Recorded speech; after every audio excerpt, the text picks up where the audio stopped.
Sementara itu, Dinas Pangan Aceh menggelar pertemuan koordinasi teknis perencanaan tahun 2020. Acara tersebut berlangsung di Hotel Grand Nanggro, Kota Banda Aceh, Senin malam.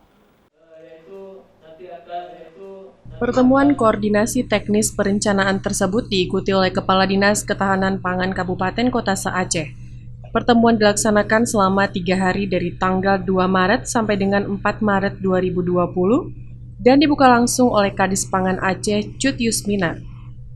Dalam sambutannya, Kadis Pangan Aceh, Cut Yusminar mengatakan, melalui pertemuan koordinasi teknis perencanaan tahun 2020, diharapkan agar bisa menghasilkan suatu rumusan sinergitas dan percepatan pelaksanaan kegiatan, dan anggaran yang dapat diterapkan di lapangan yang mendukung pencapaian indikator kinerja ketahanan pangan. Yusminar juga menambahkan dengan populasi 6 juta jiwa secara data BPS, tingkat kemiskinan masih sangat tinggi yaitu 15%.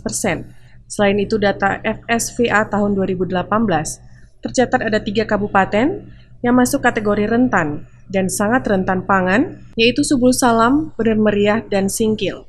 Kepala Dinas berharap agar segera identifikasi daerah rawan pangan berbasis kecamatan dan identifikasi aspek yang berpengaruh terhadap ketahanan serta rentanan pangan, kerjasama lintas sektor, melakukan evaluasi tiap akhir tahun tentang perkembangan berkurangnya daerah rentan rawan pangan. Ini pertemuan rapat koordinasi ini sangat penting, ini awal tahun.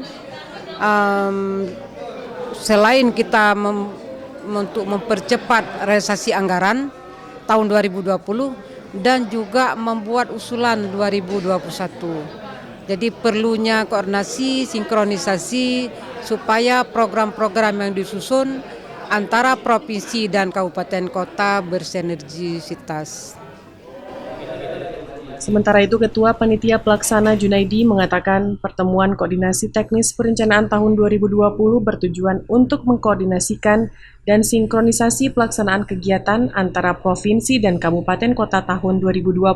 Pertemuan tersebut diikuti oleh 60 peserta dari kabupaten kota se-Aceh dan provinsi. Dari Banda Aceh, Tim Liputan Aceh TV melaporkan.